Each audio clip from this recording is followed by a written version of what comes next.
આજે હું બનાવવાની છું તીખી મસાલાવાળી ફાફડી. એમાં આપણે લેશું બધો મસાલો. મસાલામાં છે તીખાની ભૂકી, હળદર, આ છે મસાલો કરવાનું હંચર, આ નિમક, આ છે અજમા, અને આ હિંગ, અને આ ચટણી, અને આ ખારો છે તે જ નાખવા ફાફડીમાં, અને આ ચટણી.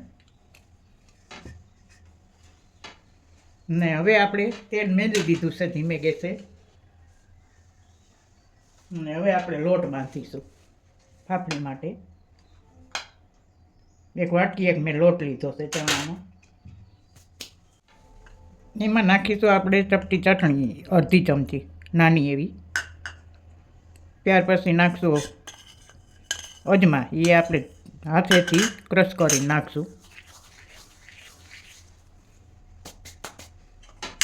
ત્યાર પછી આપણે નાખશું હિંગ. ત્યાર પછી આપણે નાખશું હળદર ચપટી. ત્યાર પછી આપણે નાખશું 1 ચમચી તીખાની ભૂકી.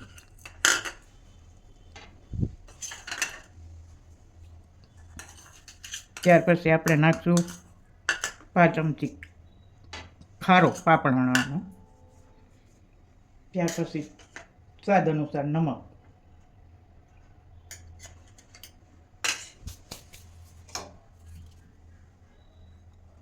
હવે આ આપણે મિશ્રણ હલાવી લેશું.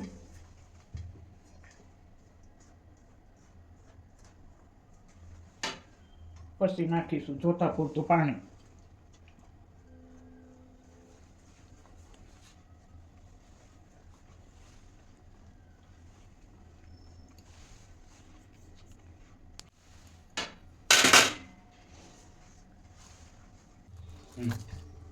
હાલો, આપણો આ લોટ માપસરનો બંધાઈ ગયો છે. પછી આપણે હંચામાં તેલ લગાડી દઈશું કે ચોટે.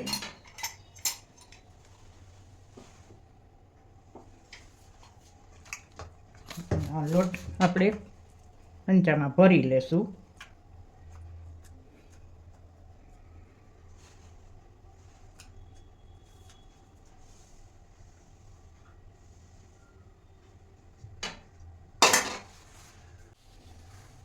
ત્યાર પછી આપણે ઢાંકણું પેક કરી દઈશું. આપણે હંચાની ફાફડી બનાવવાના છે. આ ફાફડી તો ઝારાની હોતે બને અને હંચાની પણ બને.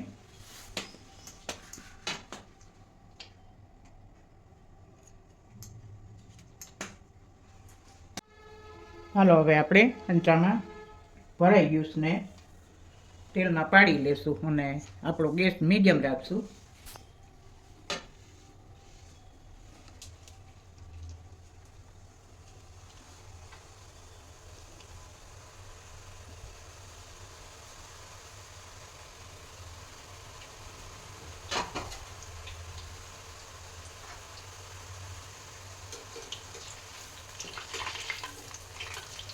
હવે આપણે પલટાવી લઈશું.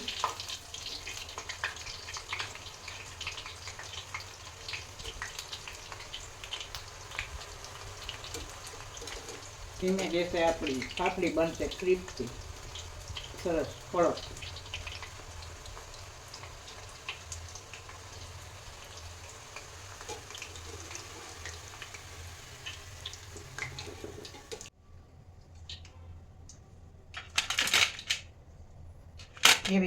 એવી જ આપણે બીજી પાડી દઈ.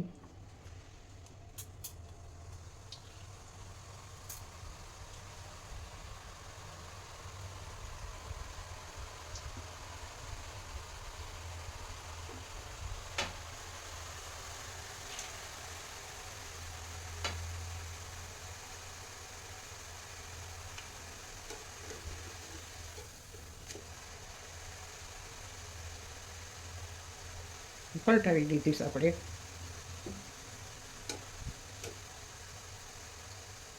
આપણી ક્રિસ્પી થઈ ગઈ છે.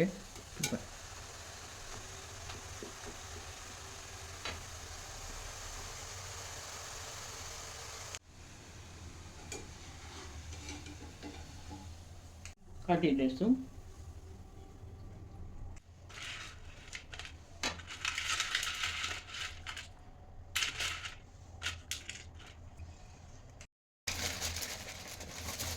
આપણે ફાફડી સર્વ કરી લેવું ચટણી અને જલેબી સાથે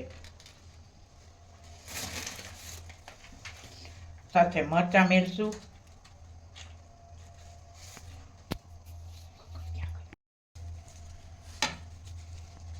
ડુંગળી પણ સાથે